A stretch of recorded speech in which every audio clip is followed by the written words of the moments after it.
Test the 15. You check the sound okay?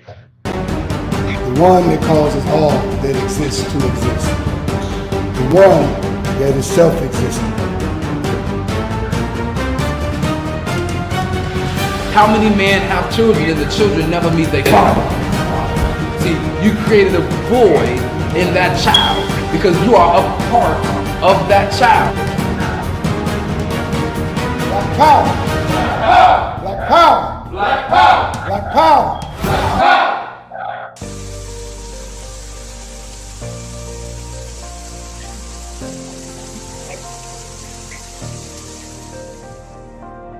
Are you feeling fatigued and can barely make it through the day without some type of caffeine?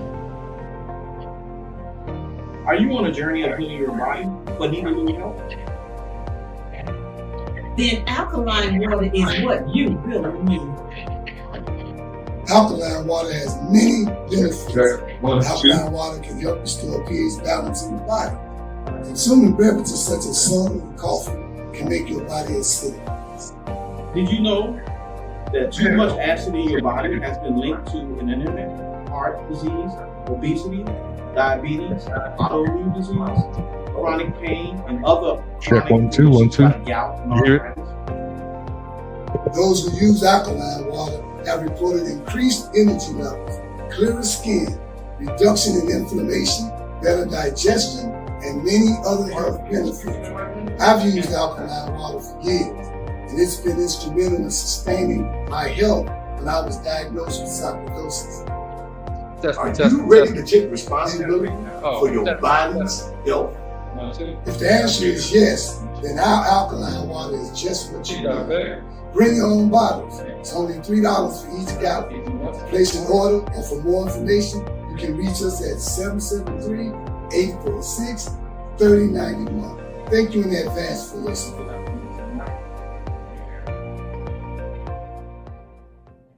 Hi, my name is Sister Ebony Stevenson. I am your announcer for today. Welcome to the Toma Nation's weekly Sunday worship service from 12 p.m. to 2 p.m. every Sunday at 616 East 71st Street here in Chicago, Illinois, and also live on Facebook.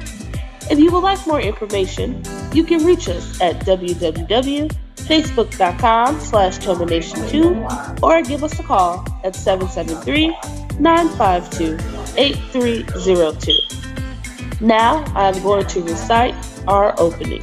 In the name of the eternal divine spirit, the one that causes all that exists to exist, the one that is self-existent, the one who directs the sunships of millions and trillions of years, and the one who made time the seed of the universe, known among the ancient Kemites or Egyptians as Amun-Ra and Aten, among the Hebrews as Ansar, Yahweh, and Elohim, among the Christians as Lord, God, and Jehovah, among the Muslims and Islamic world as Allah, the one God, among the Rastafarians as Jah Rastafari, among the Yoruba tribes of West Africa as OMARI, Eshu, and many other Orisha names.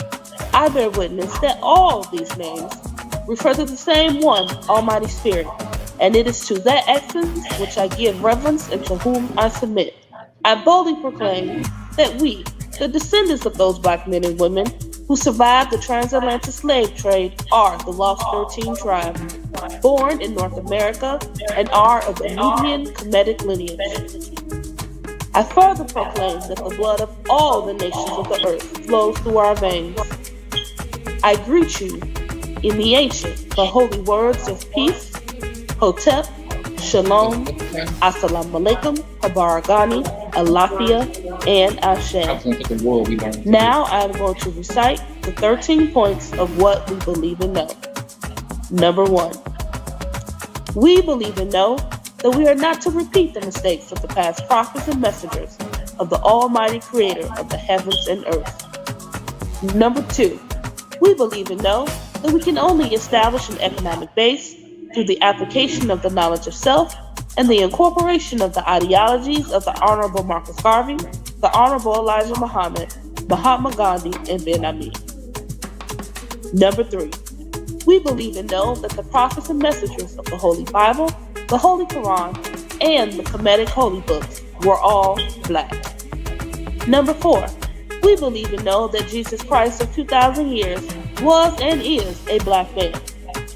Number 5, we believe and know that the knowledge of the Almighty Creator goes beyond books written by the prophets and messengers of the Almighty Creator. Number 6, we believe and know that in order to promote and coordinate unity, we must first recognize and accept the uniqueness of being able to worship our Creator, regardless of religious denomination, name, title, ritual, particular dress, or holy book, as long as it recognizes the Almighty Creator of the heavens, earth, and the universe as supreme.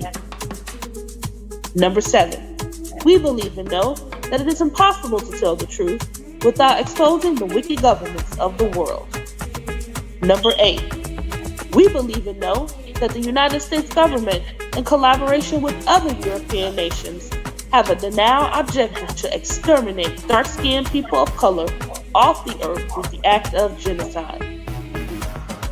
Number 9, we believe and know that some of the most effective methods that are being used today are AIDS, birth control, alcohol and drug abuse, vaccinations, gang and domestic violence, systematic elimination of trauma centers, the public school system, and public aid within the black communities of America and the world. Number 10, we believe and know that the last trick that Satan is playing on us is the dividing of us by our religious differences, religious gangbanging. Number 11, we believe and know that the conflict between the various religions are comparable to the conflict between various street gangs within the inner cities of America. Peace.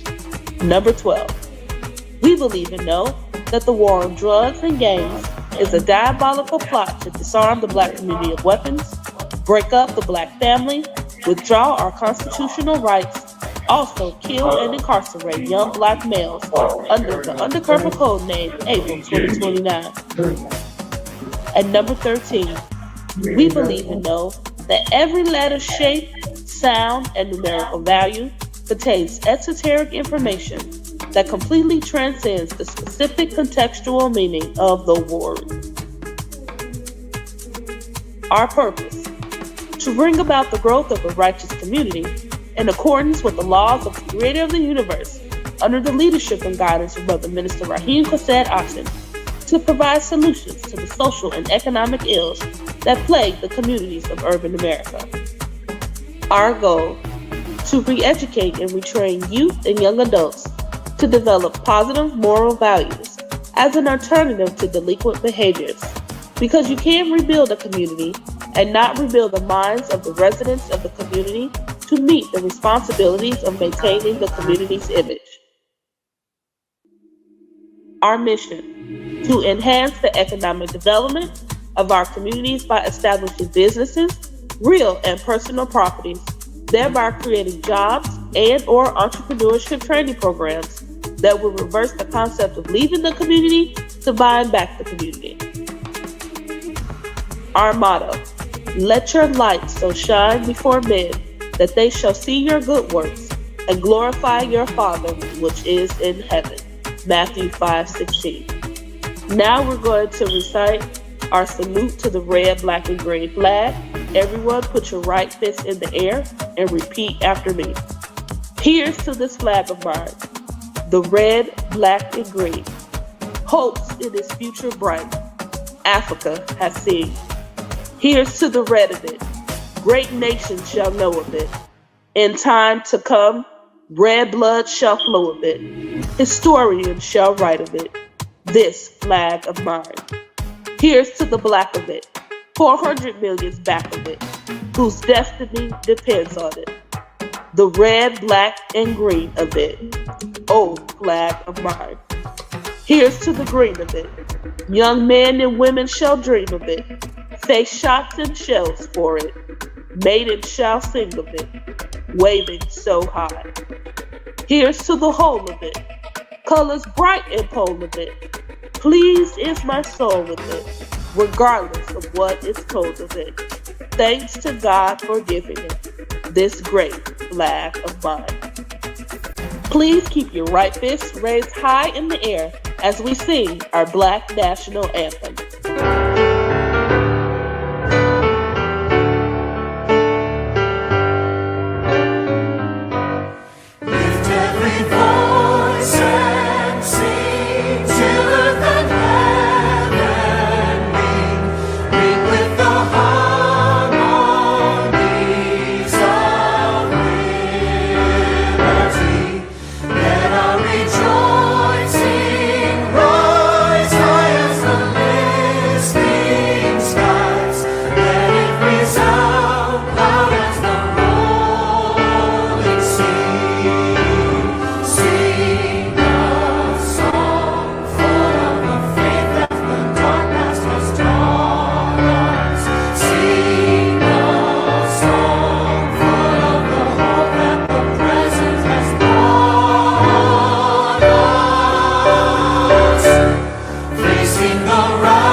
Black power, black power, black power. Black power is the power to define, develop, and defend that which is in the best interest of Black people. Peace, peace. I am Minister Taharka J. Shakur, and I am our announcer for today. We will be having a lecture from our co-founder today. And as you may have known, November is the month of Toma. But we will be getting lectures from every minister. They can hear me now? Okay. We will be getting a lecture, a very powerful message that comes from our minister, our co-founder, called The Wrongs We Have Learned to Live With. So may everyone stand to their feet as we welcome our co-founder, the speaker for today, Minister OMARI Jahi Atta.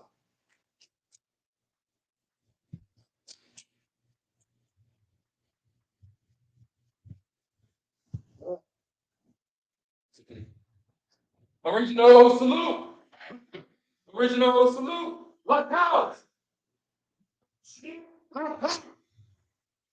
All right, all right. How's everybody doing today? Beautiful, beautiful. As Christian brothers and sisters say, it's the day that the Lord has made, and we be glad and rejoice in it. In the name of the eternal Spirit, the one that thank you. In the name of the everlasting Father, he that causes all that exists to exist, he that is self-existing, is he who directs the sunships of millions and trillions of years, and is he who has made time the seed of the universe. He's known among the ancient Kemites or the Egyptians as Amun-Ra and Aten. He's known among the Hebrews as Ansaf, Yahweh, and Elohim. He's known among the Christians as Lord God and Jehovah, and among the Muslim and the Islamic world as Allah, the one God. He's known among the Rastafarians as Rastafari. He's known among the Yoruba tribe as Oledumare and Oshu and other Orisha names, and I bear witness that all of these names refer to the same one, Almighty Creator. And it's to that entity whom we give reverence and to whom we submit. I boldly proclaim that we are the descendants of those Black men and women who survived the transatlantic slave trade, and that we are the lost 13th tribe born here in North America, and that we are of a Nubian Kemetic lineage. I further proclaim that the blood of all the nations of the planet Earth flow through our veins. I greet you, my brothers and my sisters, in the ancient but yet holy words of peace, which are Hotep, Shalom, Assalamu alaikum, Habaragani, Alafia, and Ashe. It's always a privilege to stand before you guys, and for all of our brothers and sisters in Facebook land and on YouTube, welcome to the Toma Nation. We're here located at 616 East on 71st Street in Chicago, Illinois. We're here every Sunday from 12:30 to 2 p.m. So if you want to come in and catch this live, because we do a little Q&A afterwards, you ain't gonna get this on Facebook or YouTube. So if you had some questions based on what you heard today and you want to get some clarity or whatever, probably best to be here. So again, my name is Minister OMARI Jahi Aden. I'm the co-founder of this great movement called the Temple of Mercy Association, aka the Toma Nation, along with our founder, Brother Minister Raheem Kased Aten, and our First Lady, Sister Makita Aisha Aten. The lecture of my title, the title of my lecture, flip that around. The title of my lecture today is The Wrong We've Learned to Live With. And today we're going to go behind the curtain of deception. It's a lot of deception going on on this planet, and we've learned to live with it. We've accepted it. It's a lot of things that is just, it's just not right. And we know it ain't right. But we've learned to just accept it and go on ahead and how they say, don't make no waves, just go with the flow and all of that. We're going to make some waves today because we're going to bust some stuff out. We're going to expose some things. You don't hear from me that much. I don't get up on the podium. I'm normally behind the scenes. We got Sister Ebony filling in for me in the audio visual department. Y'all give it up for Sister Ebony. She filling in. She called me Tech Tyrone. I don't know what that means, but I got the tech part, and I guess put it together. I guess I got it. But yeah, you don't hear from me that much. As the co-founder, I really don't feel a need to come up here and say much because the founder got it covered. What do I need to say? And it's very important, to understand that, and hopefully a lot of people out there in Facebook and on YouTube will understand that when you have a partnership, it's almost just like even a married couple. Maybe married people might get something out of this, what I'm about to say.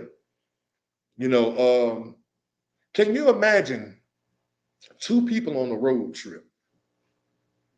You've all been on road trips before, right? Get in the car, hit the road, right? How many drivers you got? One? Oh, that's them driver's ed cars. Driver ed car got that other wheel over there, so the instructor can say, "Oh no, you ain't kidding me today." Door brakes, right? Everything. But in regular American-made cars, there's only one wheel, and you can only have one driver. So that means if it's two of you all in the car, somebody gonna have to drive, and somebody gonna have to be the what? Passenger, right? When you're going out of town, a lot of time the passenger usually takes on the job of navigator. Looking at the map or checking out the GPS or whatever, saying, "Hey, I stopped coming up," right? So when you have two people, like a mother and a father, parents or whatever, raising a child, they raise that child together. But just like here in Toma, usually where the problem comes in is if the parents have not accepted the role that they're going to play in the relationship. I want y'all to hear me today. See, when God flicked the light switch on the Temple of Mercy Association, me and the minister had to have a conversation. And that conversation was around, are you gonna be my buddy? Because we was friends before Temple, because we was musicians, Are you gonna be my buddy? or are you going to be my minister? And that's the decision that I had to make as the co-founder. Because see, if you got somebody driving the car and then you don't like how they driving, you're going too slow or you're going too fast, you can say, hey, you need to pull over. Let me drive, right?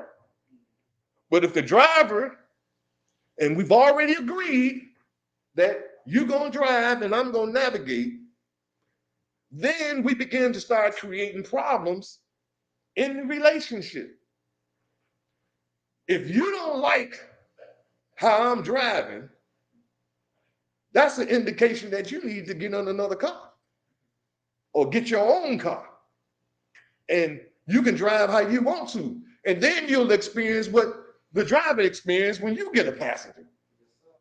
Because somebody ain't gonna like how you make turns. Somebody ain't gonna like how you brake. See, it's always something that people ain't gonna like about how you, as the leader, or you as the director, or you as the driver, somebody, there's always gonna be somebody ain't gonna like something. You didn't put your turn signal on. Well, nobody was behind me. We're on an open road, nobody's here. I think you need to let me drive. See, this happens in organizations, this happens in relationships because people do not accept their role. I accept my role, co-founder, not founder. Now, does that mean I don't have any power, any authority in the organization? No. If I have a problem, me and the ministers sit down and we have a discussion like grown men, and we come to a solution to the problem. Now, in organizations, let me just give you an example. President of the United States, vice president, right? Vice president got juice. Vice president ain't got no juice more juice than the president. So, what if the vice president all of a sudden decide they want to be president? Can they just haul off and start bad mouthing the president and think ain't nothing gonna happen? It's called treason, isn't it? In this hellish country, in this devilish country, even that's treason. But for us, we backbite, we stab each other, we kick each other when we're down, we do everything we can because we want that position that person got. I can do it better than you. You know, Elijah Muhammad, I ain't even got into my lecture yet. I don't know where this is coming from. Wow. Elijah Muhammad, people said that because he only had what, an 8th grade education? Third grade education. That he was illiterate, kind of, he couldn't talk right and this, that, and another.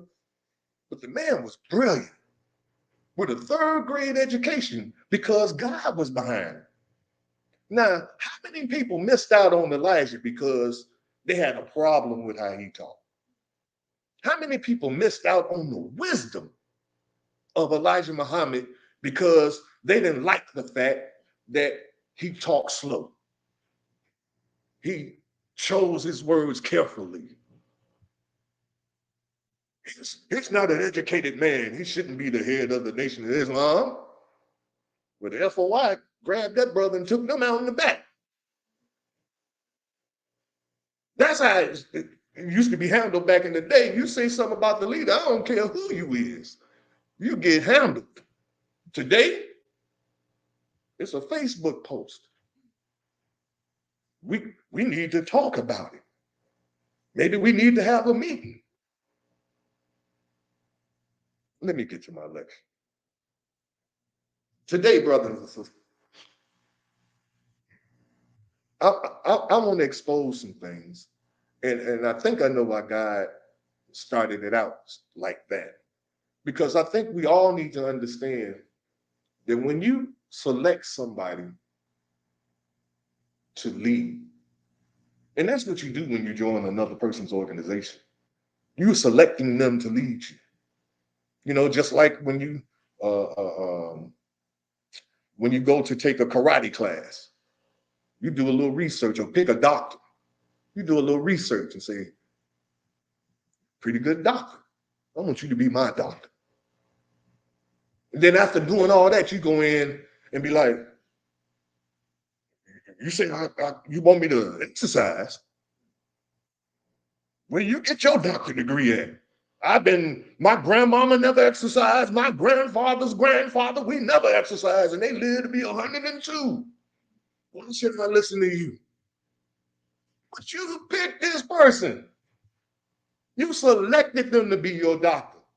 You see what I'm saying? And then we tear them down. And then we wonder why we are the way we are in our lives. See, when you select a spiritual leader, teacher, and guide, you don't have the right. I don't have the right to determine whether what they are leading and guiding and directing us in, whether it's right or not. Now, I have an opinion. I really want y'all to listen to me. I have an opinion. But there was a story here in the Holy Quran. And in the temple, we read both the Bible and the Holy Quran. And that's a story that we're going to tell on another day. And there's a reason for it, a scriptural reason why we read both books. But in the Holy Quran, there's a story about a man that it's Melchizedek, but it's Moses who was questioning him. He was questioning Melchizedek about every move he made. You see what I'm saying? But yet still, he himself, Moses, said, "Can I follow you? Please, beg them. Please let me follow you. I want to study under you." And then every move you make, why'd you do that? Are you trying to harm? Because they were in a boat on the lake and he put a hole in the boat. And Moses like, are you trying to harm the occupants of the boat? You trying to kill us? What's going on? What you doing, man? You know what you're doing? You see, this is the same mentality that we have. We have this same mentality. We want to question our leaders. And you know the thing that helped me to overcome this, I call it the Moses syndrome. Just since this story is dealing with Moses. The thing that helped me overcome that was that I don't know everything. See, when you think you know everything, when you begin to think that you ain't got to learn something else, you got it, I know it all, that's when you begin to catch the Moses syndrome. And you begin to question leadership instead of waiting to see what the end result of the leadership's guidance and direction. See, I made up in my mind. This is something that I made up in my mind a long time ago, because every leader ain't a good leader, and that's just a reality. But how do you know if a leader is a good leader? And this is not my lecture about leadership. Where's this coming from? I guess it's the wrong we learned to live with. Dogging out our leaders.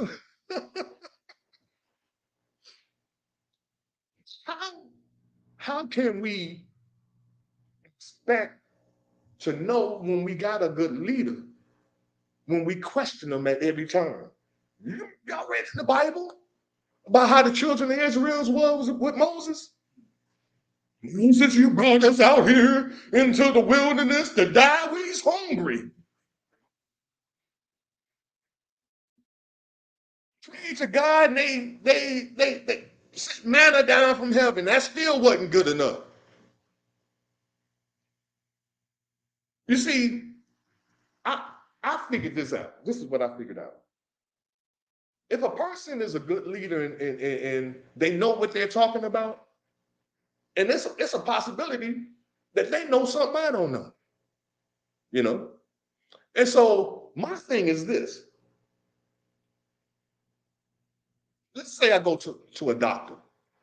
You use the doctor as an example. And the doctor says, you got a bad lung condition. You need to take this, that, and another. You need to do 10 jumping jacks, 10 push-ups, 10 sit-ups every morning, and drink a lot of water. At least drink 2 or 3 of these a day. And in a couple of weeks, your problem will go away.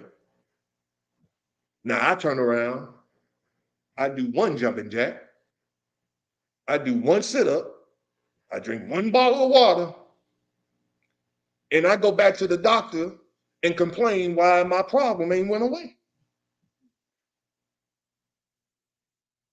What if you did exactly what the doctor prescribed for you? And it didn't. Now you got ground to stand on, don't you? If you do what the doctor prescribes for you and it don't work, you have ground to stand. But until you do your part, you have no right to question leadership. I'm gonna say that again. And this is in anything, on your job, in your relationships. Because believe it or not, even in a relationship, somebody driving the car. I ain't talking about physically driving the car either now. I'm talking about somebody in charge. You know, there are some guys that let their wives handle all the finance, right? That ain't my thing, baby. You got it. Pay all the bills. I'm gonna bring my money. When I make my money, bring it home. You know, some guys are like, you a fool. Giving your woman all your money and let her issue you out some money every month. That's crazy, man. You work for that job, right? See, this the nigga that ain't got nobody. Asking somebody, y'all hear what I'm saying? It's me, man. He's one of them. Because he need company in his misery. And so he wants to advise you on how to keep a relationship or what's the best thing to do in a relationship. He wants to advise you and can't keep one himself. And we listen to these Negroes and niggerettes. I ain't want to leave sisters out. We listen to them as if they words are biblical. Same crap on Facebook. We read these posts and we act like it's CNN. We act like this is actual factual news. Do you know? If you look up at the sun too long, you'll get sterile. I'm just making something up, y'all. Somebody will put that crap out there, would you believe somebody gonna believe it and repost it? And then we wonder how lies get spread around. I still ain't gonna lie. I'm just start reading. I'm gonna just start reading so I can, because I don't. Let me look at my time. Oh, I got my watch. Okay. Oh, okay. I got about a little under an hour. This lecture If y'all got some questions about that little intro stuff, we just ask me at the end. I'll definitely tell y'all why. I know why God had me do all that. But this lecture series, because I know I'm not going to finish it today, it's directed to those, that consider themselves to be righteous children of God. I used to be, and I want y'all to question me if I used to be pro-black. Now I'm pro-righteous. I used to be pro-black, but black ain't what it used to be. I'm gonna say that again. Black is not what it used to be. There are black people that act more white than white people. There are black people that act more Italian than Italians. There are black people that act more Jewish than Jewish people. So I can't go by black anymore. Because if I did that, I'd be a sucker. I'd be falling for every lie and deception that comes out of a black person's mouth that ain't got my best interest at heart. And that's what's been happening with us as a people. They say we naive. No, we're just a trusting people. We love the truth. And we hope that's what you're bringing us, the truth. But a lot of times, deception pays more than the truth. I got off my paper again.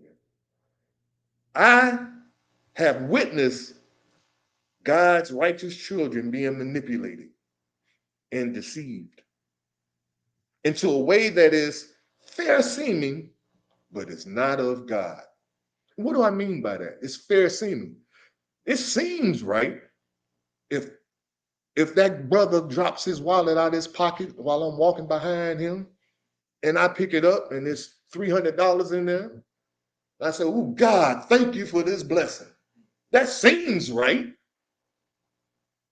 That you want to deceive yourself. We call it deceptive intelligence. You want to deceive yourself into believing that God blessed you by stealing somebody else's money. I mean, it's just what it is. And we'd be really upset if somebody else did the same thing to you. You turn around, somebody picking up your wallet. You weren't gonna give it to me, was you? Now you fighting.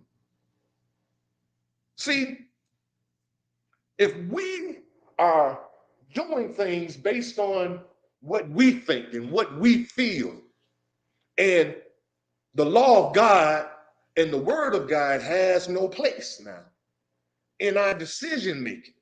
When we make decisions based on what we're going to do, how we're going to act, what we're going to say, how we're going to think, all of that's just based on emotion now. It ain't got no law, no order to it. You know, I love law and order. I had to throw that in there. Had no had no law and order to it. You know, so look, Proverbs. Ebony gonna put this up on the screen for me. Proverbs 16:25. Now, Proverbs is my favorite book in the Bible. It's been my favorite book ever since I started reading the Bible. Y'all wanna know why? Because the wisest man ever to live wrote it. Why would I want to read anything else? Wisdom. King Solomon wrote Proverbs. Now look what it says here then. In Proverbs 16:25, it reads, there is a way that seemeth right unto a man, but the end thereof are the ways of death. It seems right to a man and a woman, because y'all know man, woman, man, same thing. It seems right. It says the end thereof are the ways of death, deterioration. You start to deteriorate little by little. You know, it's almost like you say tell a little white lie. You know, it's just a little white lie. You know, Mama, I didn't steal the cookies. You know, it's just a little lie, cookies. Then it's Mama, I didn't steal no money out your purse. Mama, I didn't steal your car. You see, it just balloons. Because once you start telling it and you get away with it, it makes the next one easier. God says, thou shalt not bear false witness against thy neighbor. Interpretation, stop lying.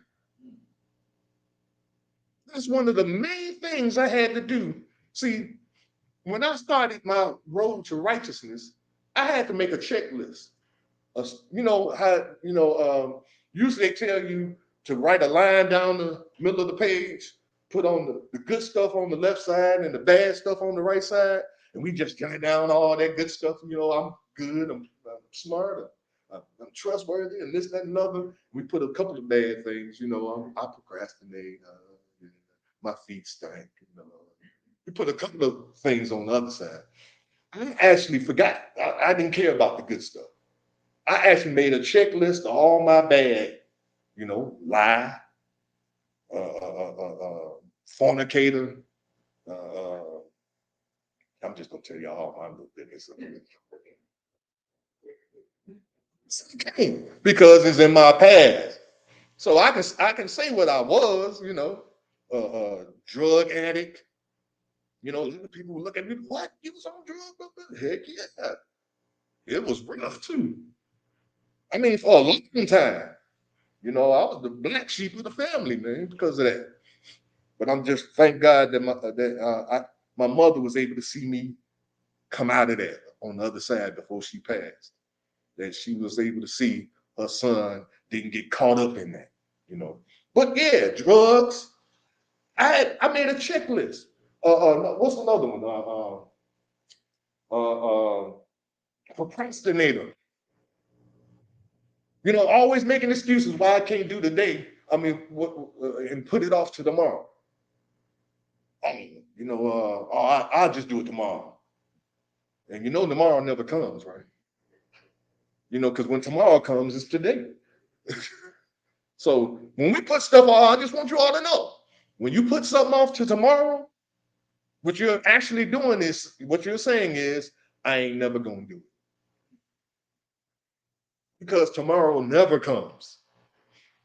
And if it does, it's too soon. It's too soon. And you'll make another excuse for why you can't do it. So I made my checklist with all that stuff. And I started off with lying, stop lying. And that's when I learned another thing about myself, that there are polarities. You know, one end, you lie, you don't tell the whole truth, and on the other end, you tell everything. Too much truth. Do you like my hair? It looks like a mop sitting on your head. That's the truth. And so I had to find a happy medium. You know what I'm saying? Because I was pissing people off. People wanted to kill me because I was telling the truth. And I wanted to stand up. I'm like, I don't care. I'm telling the truth. And the minister said, that's a better way you could have said that. I don't care. But it took me almost a year to figure it out, you know. Brutal honesty, yes. And see, and sometimes we extremists, you know, we go to the extreme, you know. We discover that we've been lied to by the government, and they ain't gonna pay no justice. I'm not. I'm just gonna do everything I can against the government. Whatever they say, I'm not gonna do. If they say stop at the stoplight, I'm going to. Because the government ain't no good. They lied to us. That's extreme, Negro. All you're gonna do is go to jail. And then be in jail, because jail is where God make you think. Jail and the hospital. You sitting in jail, maybe I went a little too far. You think? But that's why, again, we need leaders, teachers, guides. We need a guide, somebody to guide us through our life. That's what pastors, ministers, that's their job, not business. Let me say that again, because I don't know if y'all got me. That's their job, not their business. God ordained pastors, ministers to do exactly that. But when deception starts to sneak in, and I start preaching the gospel to benefit me, what's that brother name? Reverend Knight. Reverend Knight was that dude was something else. Leaves me my money. My money, not God's money. My money. And when he became successful behind that, Negroes started following suit. They might not have said, "Loose me my money," but they be like, "God gonna curse you if you don't tithe. God gonna do this to you if you don't support the church, the building fund, the ministers fund, the children's fund." And that's all that is for the pastor to have fun. I said I was gonna keep reading. Jesus.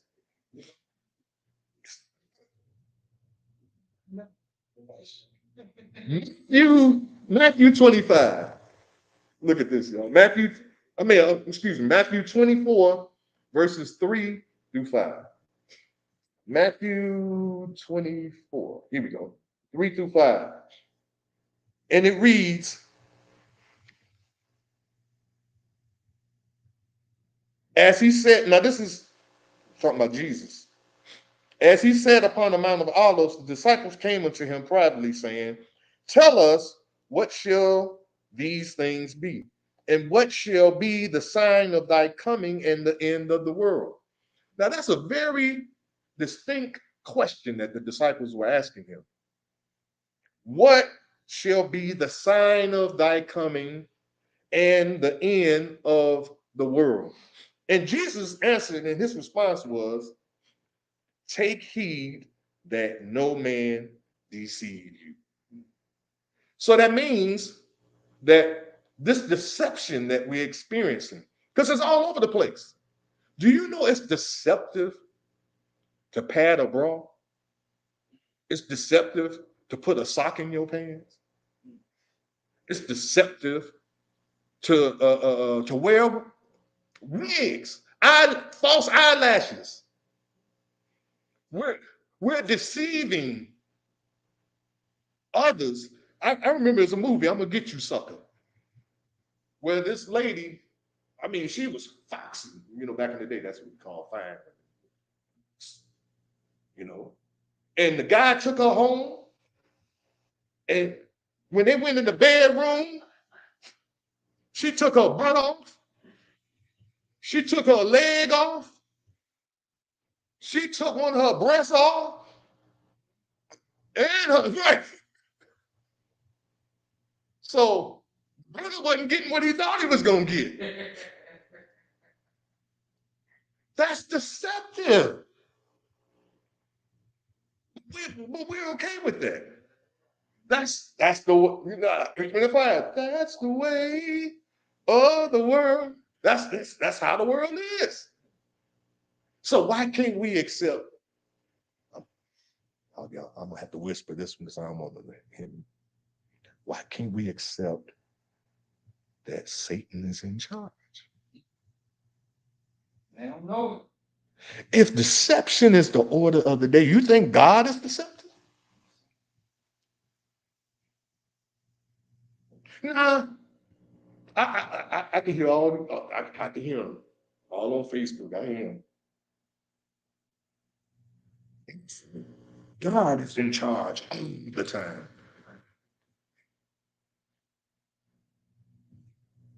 God is in charge. And you know what he decided? That he was going to give Satan rulership of the earth for a period of time. Does that mean God ain't in charge? No, because Satan couldn't be in charge unless God said he could be in charge. God give the devil rulership in the earth.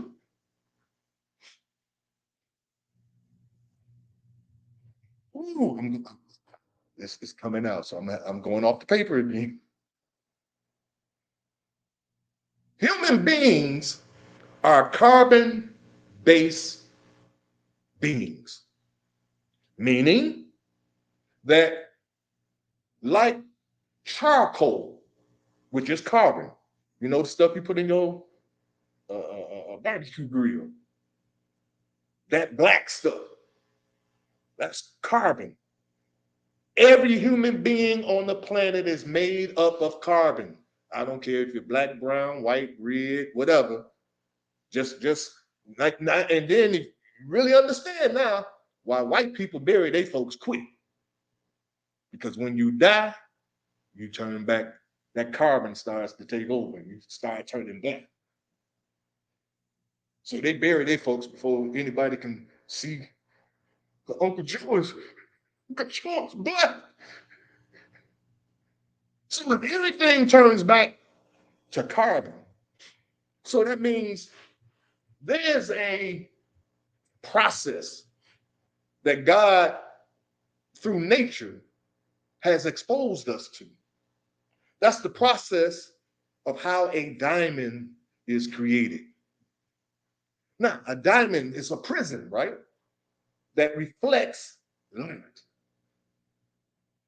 So, if under extreme pressure in the earth, carbon or over years turns from that black carbon-based element into a crystallized prism that reflects light, that directs light. Then, when human beings go through pressure, and when you go through things in your life, you know, we always talk about the ups and downs in life. I'd rather have it than the straight line. I'm sorry. Flat line is dead. So we want peaks and valleys. We want to go through ups and downs. So when you're going through these ups and downs in your life, and even as a race of people, I'm going to speak about black people right now. We're always talking about slavery. We're talking about what white folks did to us. And I'm saying all this because to answer the question, why would God do this? Why would he let the devil be in charge of the planet and put us through the hell that we've been through for all of these years? He's making a diamond. He's making a Christ crystallizer.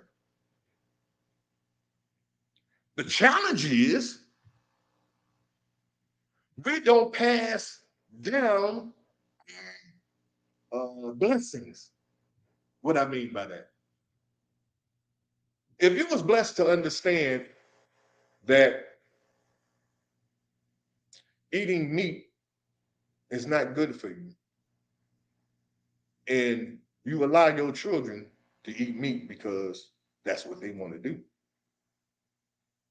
then it might take 2 or 3 more generations to figure out what you figured out already. And so it might take 20, 30, 40, 50 years before somebody in your family or family history figures out that eating properly adds to my spirituality. When you could have for them 50 years earlier, giving them this gift of knowledge and information.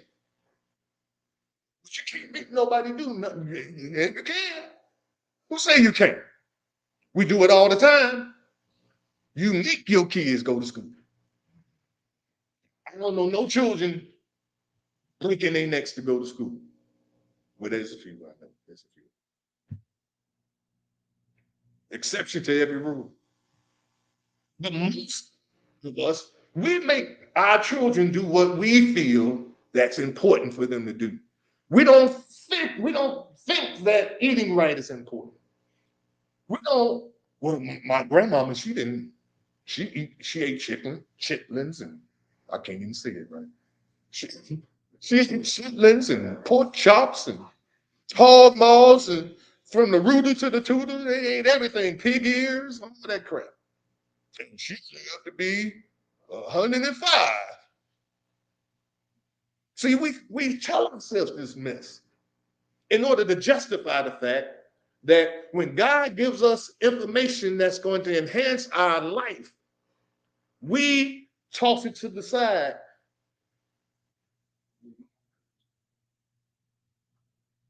We toss it to the side and we don't pass the information down.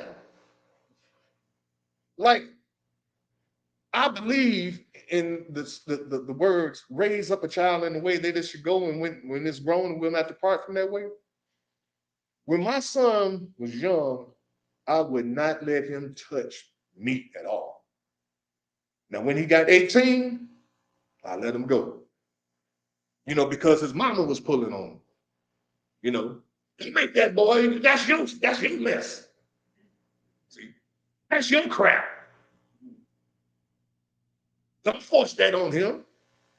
But all his life, all the way up into 18, he never ate meat, no kind of meat, right? At some point, he's going back to it because God cannot be moved. God said, if you raise that child up in the way it should go, when it is grown, it won't depart. I believe it. See? Yeah. Is God a lie?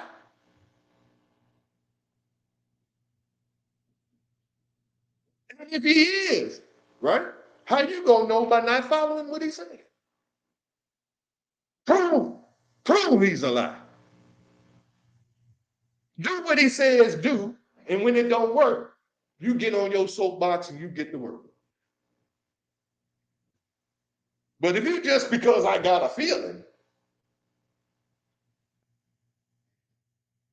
now you want to throw salt on God because you got a feeling that, well, what he said, that's kind of rough.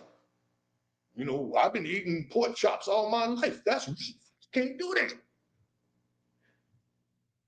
Look, y'all, Jesus. I ain't even off the first page. Okay. In my 62 years experience, I have discovered that being right has become a point of view. Meaning that being right is determined by what you think. Oh, I think it's right to bust that nigga upside his head and take his money. He should, what the youth call it now? He was lacking. Did I say it right? Okay. Yeah, he was lacking.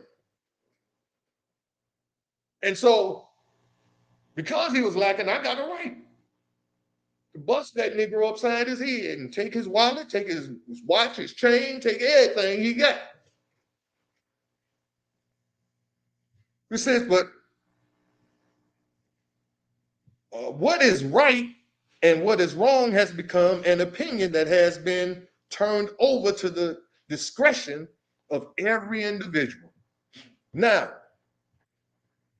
I got another slide coming up, y'all.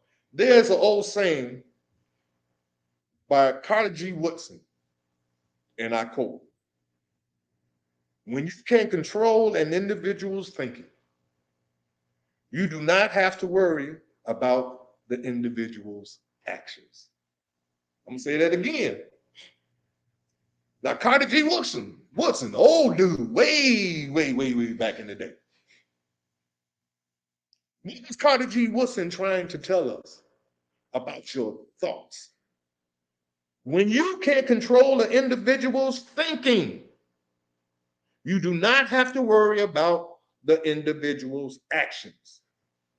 He goes on to say, when you determine what an individual shall think, you do not have to concern yourself about what the individual will do. If you make an individual feel he or she is inferior, you do not have to compel them to accept an inferior status because that individual will seek it themselves. Now that's real deep. You ain't nothing, you ain't never gonna be nothing. You just like your daddy. He ain't nothing, you ain't nothing either. You just like your mama. Y'all know the other words they use. Yes. You ain't nothing. Nobody wants you. Ain't nobody ever gonna want you. You ugly. When you can make a person believe that about themselves, you don't have to worry about it. That person creating an inferior environment for them. They'll seek the back seat. They'll seek the corner. They'll seek the back door. If you make any individual that he or she is justly labeled an outcast, you don't have to, you do not have to order that individual to the back door. He or she will go without being told. And if there is no back door, the individual's programmed nature will demand one.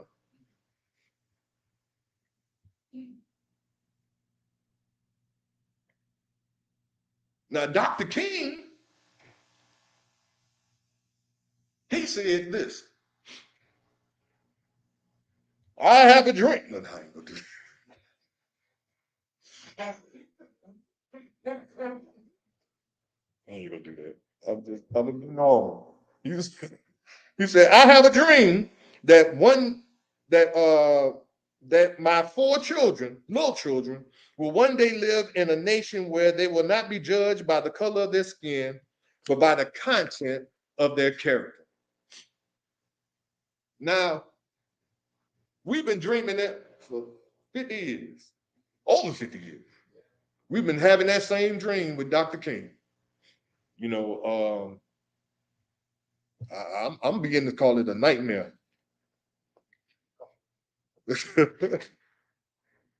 Because whether we accept it or not, because, well, I'm gonna have to say it like this. Because the best example of good that we've been programmed to accept is white people. We've been programmed. Understand what I'm saying? The best things in life, the good stuff, it comes with white people. You know, the minister always saying the white man's ice is colder than the black man's ice for some reason. It's the same ice, got it from the same place, but for some reason to you, I want his ice because his ice is going to be better than your ice. And this is the programming that we accepted. This is the programming that we have, that his ice is better than our ice. And because of that programming, we've been, well, I want to read the definition of programming. Ebony gonna put it up on the screen for y'all. Beautiful. See Ebony on it. Programming, it says, provide a computer or a machine with coded instructions for the automatic performance of a task. So, when you program something, when you program a human being, what you are doing is you are inserting coded instructions into their mind and into their heart. Because see, this is the hard drive for the human being. Here it is. This is where they got the computer from anyway. This thing right here.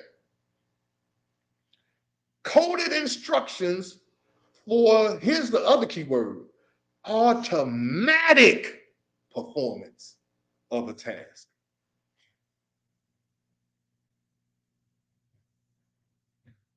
When your wife says, see, well, maybe I should say it like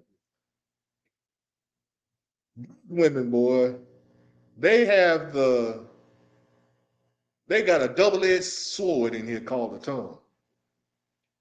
And they will cut you too short. You be, not the rapper too short, but you be so short. You can sit on the curb and your legs will be swinging.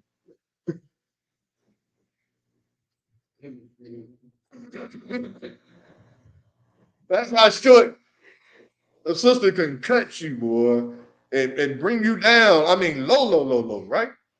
And the response, the coded instructions is put your fist in her mouth. Where did we get it from? That's how the white man did his woman. We didn't do our women like that because our women didn't have a reason to cut us too short like that. She got the reason because we started wanting to emulate this white man. Lifestyle of the rich and famous. Some of y'all don't remember that show back in the day where they were showing how the white people live.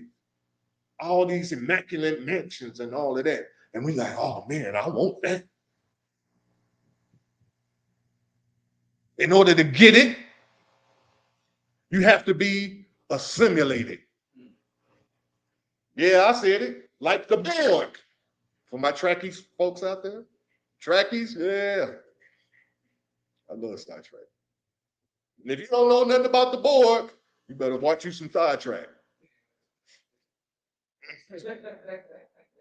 Borg assimilates all other living beings into itself. So, what do I mean? The Borg is well, I ain't even gonna go into it. Y'all just watch Star Trek. But we are being assimilated into the white man and the white woman's mindset, how they think, how they come to conclusions. What do they do based on this situation? What do they do based on that situation?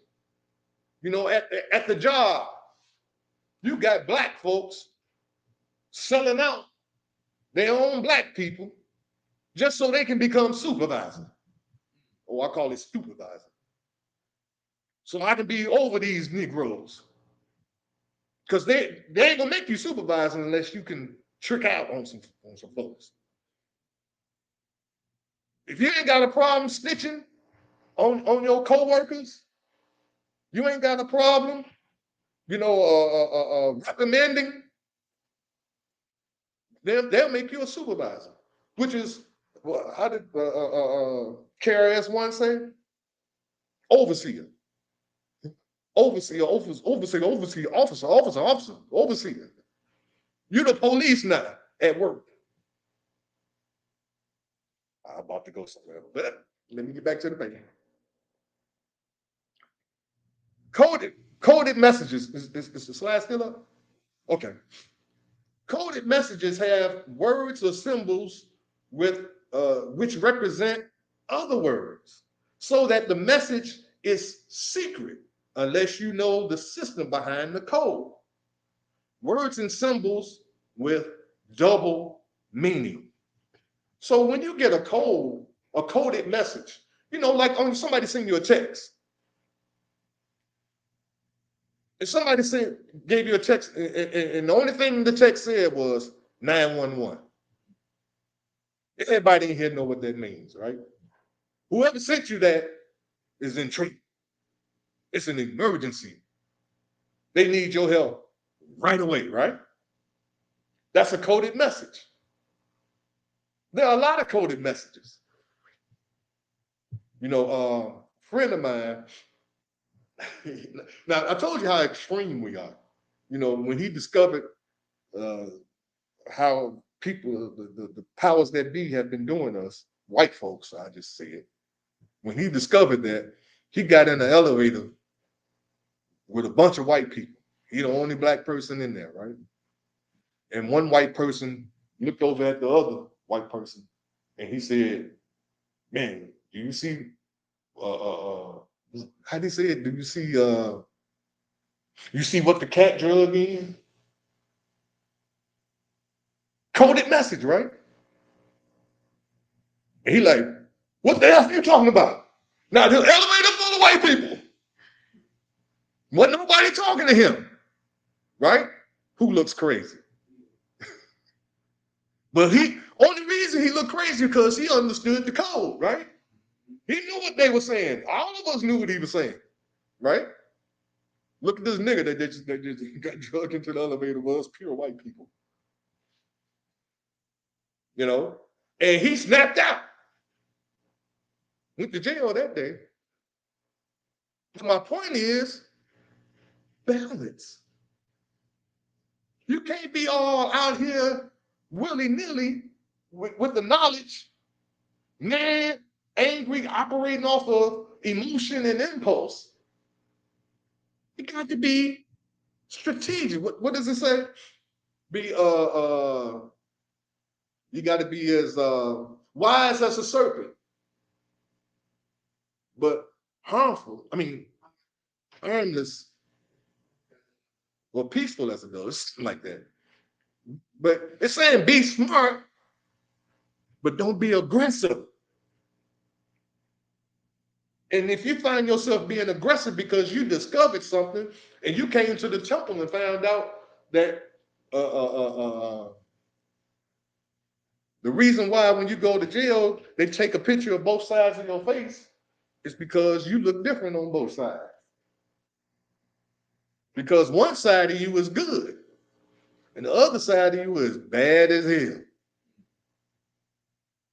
And because we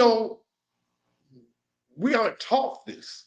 See, this should be taught in grammar school about you, who you are, and the good and the bad. We just think whatever comes out is what it is. But sometimes we could be walking around imbalanced, out of control. I'm just bad for no reason, just bad. That's just who I am. I got, ooh, 14, no, 18 minutes. Okay, look, I'm just keep reading. I always say that.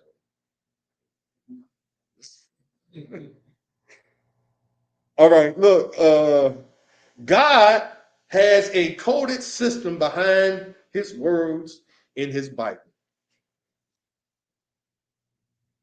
God sent teachers and guides into the world with the ability to interpret the coded symbols and words to his children.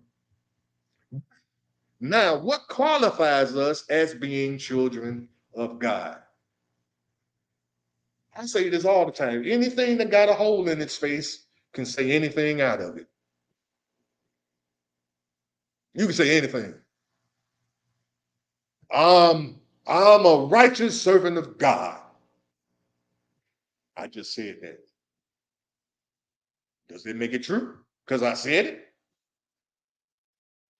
I go to church every Sunday. I pay my tithes on a regular basis. So do the mafia. Does that make you good? Al Capone paid his tithes too. He's public enemy number one at some point. So there has to be some qualifications, something that you got to do in order to qualify you to be what is called or considered a child of God. Now, these are my qualifications, right? Who am I? I'm Minister OMARI Jahiya. I say don't mean nothing. It don't mean a thing. But if you're looking for truth and if you're looking for righteousness, I'm saying that as a minister, that's what I teach. So if you take what I say and you implement it and it works, God bless you. If you take what I say and you try to implement it, notice the word I use, try, which means you're not successful. And it don't work, that's on you. Don't try to make it seem like I lied to you and it didn't work. That's on you. One, if you want to be considered a child of God, you can't be caught up with religious game banging. You can't be saying you a Christian and I got a problem with them Muslims. I'm a Hebrew and I got a problem with them Muslims and them Jehovah Witnesses and I got a problem with them 7-day Adventists, because my God is the best God. You a game banger, a thug, a religious thug. No. Second one, two, must read and study the Bible and the Quran. Books. Now I'm gonna tell y'all a secret. I'm gonna say it real quick. I ain't gonna be able to break it down. Y'all gonna have to do your own research. And I want to show you how the devil has manipulated and deceived us for so many, centuries. I bet you don't know. Abraham. Was it Abraham? Yes. Abraham, the father of faith, a friend of God, right? That's what the Bible says, Abraham, the friend of God. Do you know that Abraham's first child, he didn't go to a black-owned restaurant, but his first his first child was by Sarah's handmaiden, who was an Egyptian named Hagar. Her son, they named him, notice I didn't say Isaac. I said this son's name was Ishmael, Abraham's first son. Guess who the founder of Islam is? Ishmael, Abraham's son. Now, let's go to Isaac, the other son, right? And we're going to talk about that another day because there's some hidden stuff in that too. But we just for today, Isaac, the patriarch for the Hebrew religion, which at some point turned Jew. I don't know when that happened, but there's some scholars out there that'll help y'all to know when the Jewish people stole the Hebrew religion. I'm just telling y'all how it is. There was no such thing as Jew. They were Hebrews. These gypsies came into Hebrews' country and stole their religion, killed them off, stole their religion, and called themselves Jews. I guess I'm anti-Semite now. I guess I'm an anti-Semite, right? But do you know that Semite is black? Semite means black. Which one of them pale-faced Jews can call themselves black. Come on now. I want all you pop-up attorneys to stand up now and tell me how a pale-faced Jew can be Semitic and they ain't black. Because anti-Semitic means anti-black. So when they say Kanye is an anti-Semite, they saying he's anti-black. He didn't say nothing against black people. He said something about their pasty-faced self. As the Native Americans say, pale face. So I can't be anti-Semitic. Kanye can't be anti-Semitic. So what's the deception in using that statement against somebody that says something about Jews? What do the Jews know that you don't know? They know that the original people of God is black. And they call themselves the original people of God because they stole it. Exactly. And after stealing it, they stole that, what is it called? Heritage. And so when you say something against them, they want to call you an anti-Semite, which is really saying that you're going against the original people, which they are not. And the scripture, minister read the scripture last week. There are those who say they are Jews, but are not, but are the synagogue of Satan. Do I hate Jews? No, I could care less about Jews. I don't even think about them. They are, what's the word I want to use? Irrelevant in my life. I guess I'm gonna lose my job now.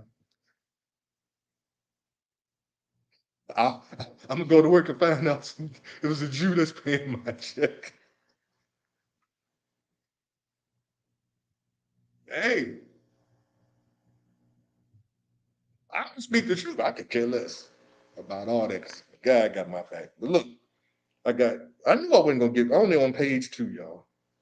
I got about 7 more pages to go. I'm on number 3. I'm sorry, I didn't finish. Okay.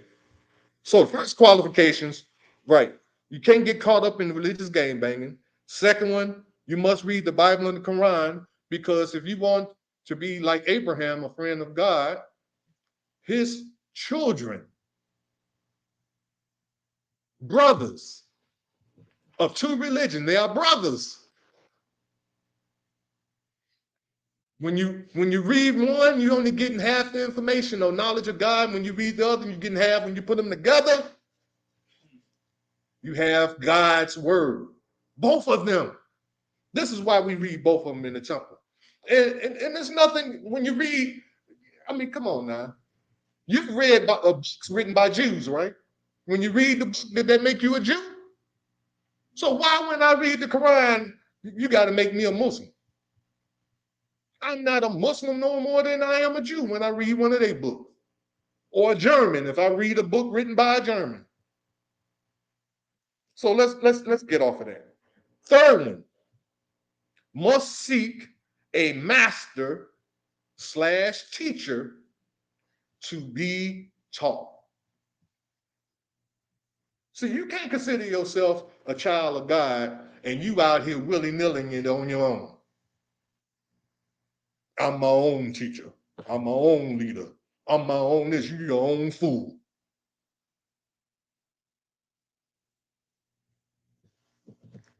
I know y'all don't like me, but that's okay. We've been, y'all thought I'm gonna say hoodwinked. Nope. We've been programmed.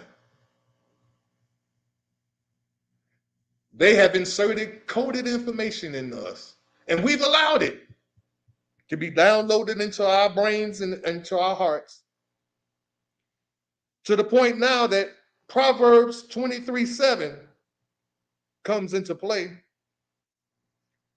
when it says, as a man thinketh, so is he. To fully understand what the writer of Proverbs meant, which was King Solomon, we must look at the surrounding verses for context. All right, here we are, Proverbs 23. Let me see. Oh, I don't have to, I got it right here.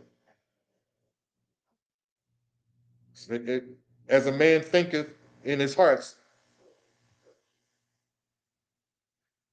That's deep too. I ain't gonna go there because it'll take me somewhere else.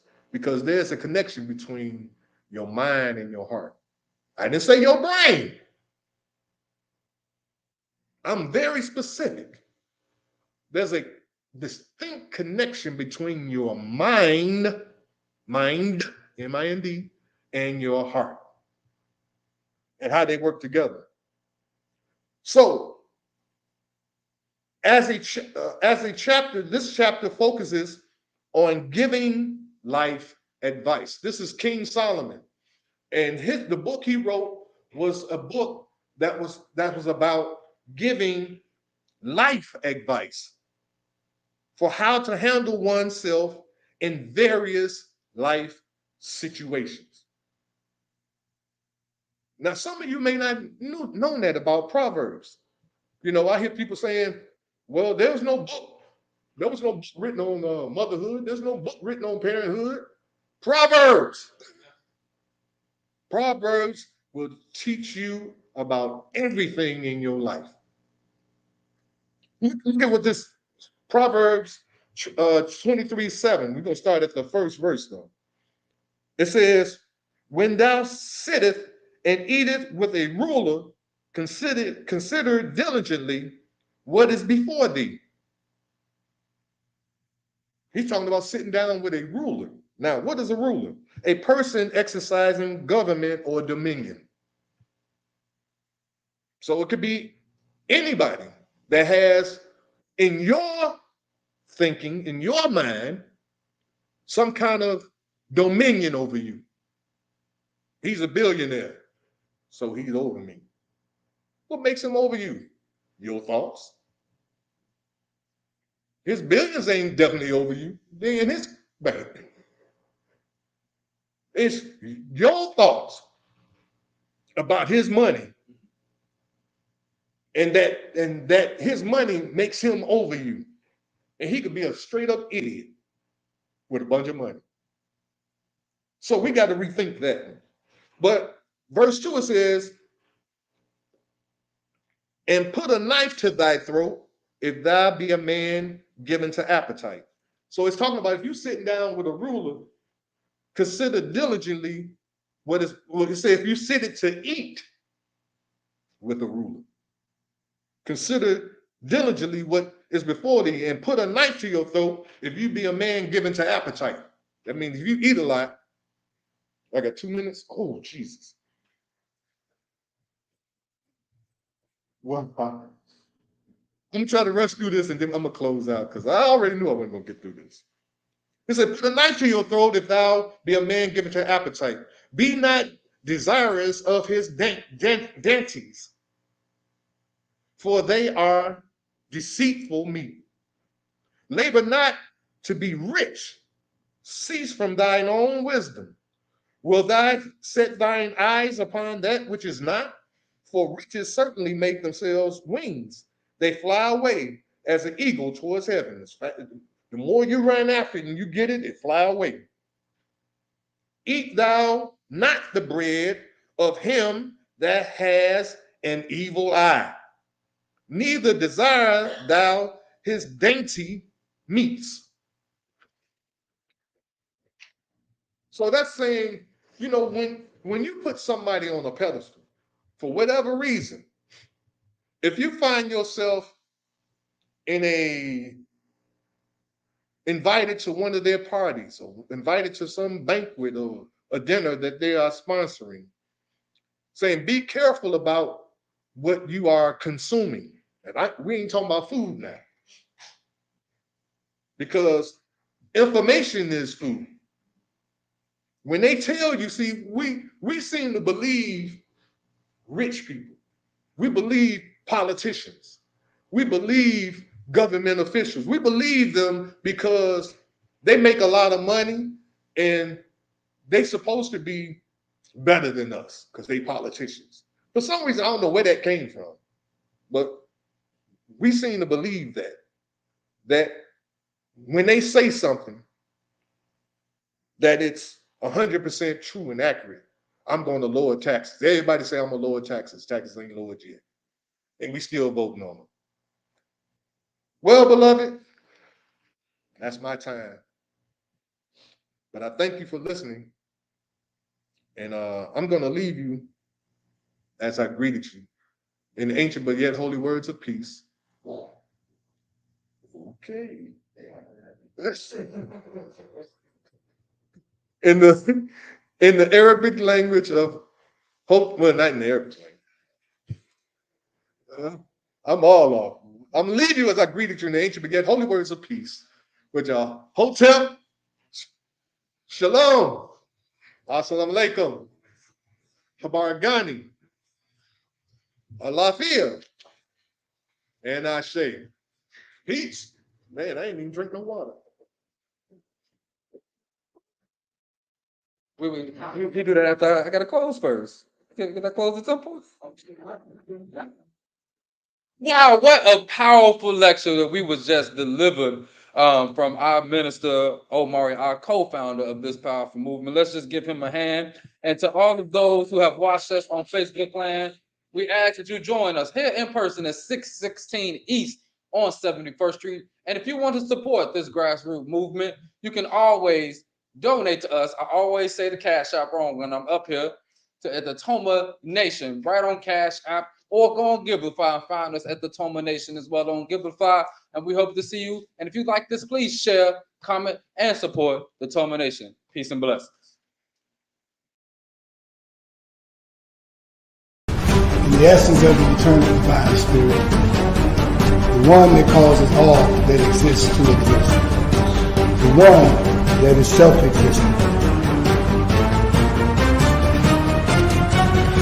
How many men have children and the children never meet their father? See, you created a void in that child because you are a part of that child. Black power! Black power! Black power! Black power! Black power! Black power!